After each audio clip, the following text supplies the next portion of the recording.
हे friends, आप लोग सब कैसे हैं? मेरे हिसाब से सेफ़ ही होंगे और सेफ़ ही रहिए, घर पे रहिए।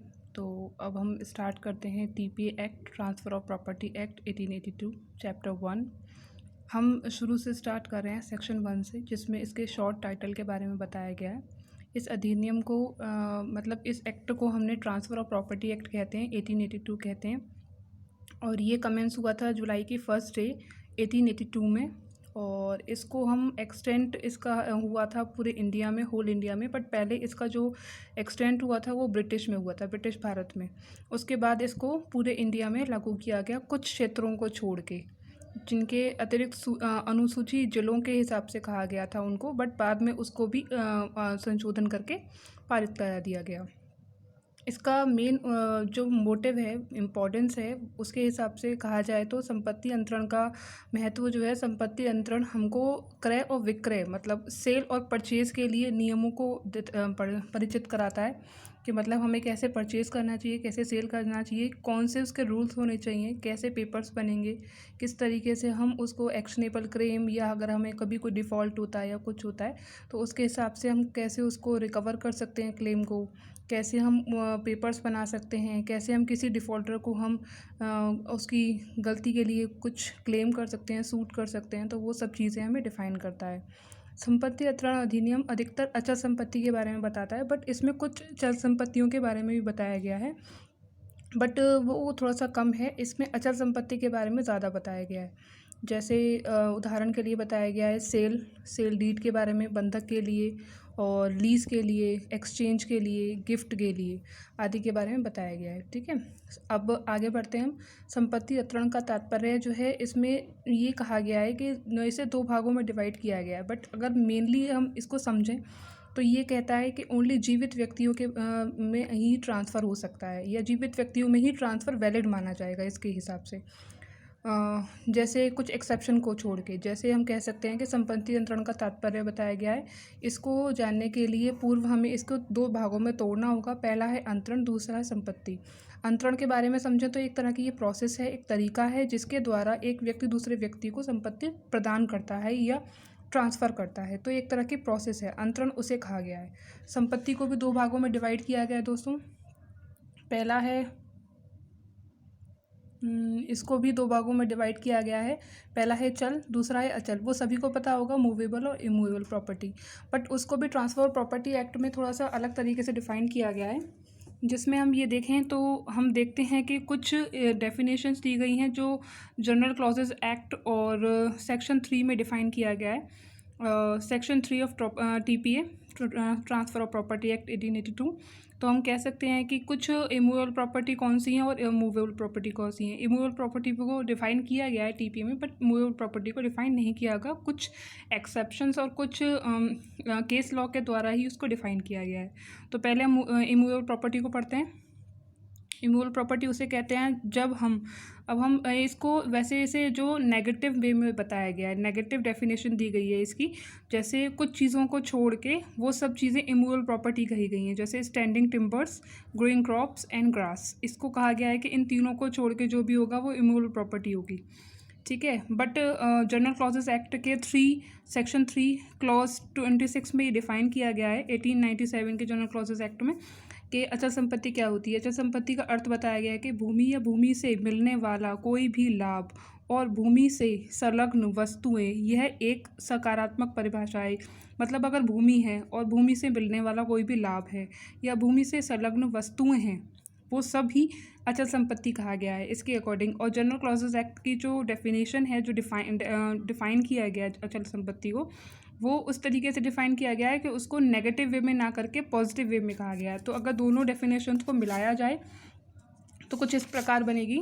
जैसे हम कह सकते हैं कि अचल संपत्ति से में समाविष्ट भूमि और भूमि से मिलने वाला लाभ या भूमि से जुड़ी सभी वस्तुएं केवल इमारती लकड़ी वाले वृक्ष, स्टैंडिंग टिम्बर्स, उगी फसलें, ग्रोइंग क्रॉप्स एंड घास, ग्रीन घास, वो ये सब को छोड़कर जो भी भूमि से प्राप्त होगा, भूमि होगी या भूमि से उगने वाली वस्तुएं होंगी, वो सब अचल संपत्ति इसके हिसाब से कही गई है जनरल क्लॉजेस एक्ट और टीपीए की डेफिनेशन को मिलाने के बाद। ये हमारी डेफिनेशन एक बनती है। इसके अकॉर्डिंग कुछ केस लॉ भी मैंने लिए हैं जिससे हम लोगों को थोड़ा डिफाइन हो जाएगा, और केस लॉ भी होने इम्पॉर्टेंट है लॉ में। तो हम केस लॉ भी एक बार पढ़ लेते हैं। श्री राजा वेलुगोटी बनाम स्पेशल तहसीलदार के बाद में अभी निर्धारित किया गया था कि तालाब को भूमि नहीं माना गया है, किंतु यदि तालाब मिट्टी से भरा जाए तो तालाब की तलहटी को भूमि की श्रेणी में रखा जाएगा, अचल संपत्ति कहा जाएगा। इसी प्रकार अचल संपत्ति माने जाने वाले लाभ या होने वाले लाभ से है। मतलब जो तालाब, इसमें ये कहा गया था केस में कि जो तालाब है अगर वो सिर्फ तालाब के तौर पे देखा जाए तो वो अचल संपत्ति नहीं कही जाएगी, मगर उससे जो प्राप्त होने वाली चीज़ें हैं, जैसे हमें पानी मिलता है या हमें एरिया के लिए स्टोरेज मिलता है, हमारे वाटरफॉल होता है, जब हम लोगों की रेन होती है तो वो पानी स्टोर होता है, उससे भी हम काफ़ी यूज़ करते हैं, कुछ लोगों को भी वो यूज़फुल होता है। तो अगर हम उस तरीके से देखें तो ये यूज़फुल है, हमारी तलहटी का भी यूज़ होता है, तो उस हिसाब से अगर देखा जाए तो ये यूज़फुल माना जाएगा। तो हम इसे इस केस लॉ के हिसाब से कह सकते हैं कि तालाब को भी इसने अचल संपत्ति माना है। दूसरा केस लॉ है शांताबाई बनाम बम्बई राज्य ने अभी निर्धारित किया गया था कि वे वृक्ष जिनसे इमारती लकड़ी प्राप्त करना है वे सभी अचल संपत्ति की श्रेणी में नहीं आ सकता, किंतु जिन वृक्षों से फल प्राप्त करते हैं हों तो उन्हें अचल संपत्ति कहा जा सकता है। मतलब जो हम लोगों ने पहले कहा था स्टैंडिंग टिम्बर्स हमें जो मिलती हैं वो उनको छोड़ के जो भी वृक्ष होंगे वो अगर हमें उनसे फल प्राप्त होता है तो वो अचल संपत्ति कही जाएगी जब तक वो भूमि से अटैच्ड हैं। अगर वो भूमि से हटा दिए जाएंगे तो वो कहे जाएंगे मूवेबल प्रॉपर्टी। ठीक है। अब ऐसे ही यहाँ पे हम कुछ और देखते हैं, कुछ और उदाहरण दिए गए हैं जिसमें हम लोगों को थोड़ा सा, हम लोगों ने टीपीए एक्ट से ये डिफाइन किया है कि अचल संपत्ति क्या होती है, चल संपत्ति क्या होती है। इंग्लिश और हिंदी दोनों में पढ़ा रही हूँ, अगर कोई प्रॉब्लम हो तो आप कमेंट कर सकते हो और लाइक और शेयर करिए, मुझे भी एक बार आइडिया होगा कि मैं किस तरीके से मूव ऑन कर रही हूँ, सही कर रही हूँ, नहीं कर रही हूँ।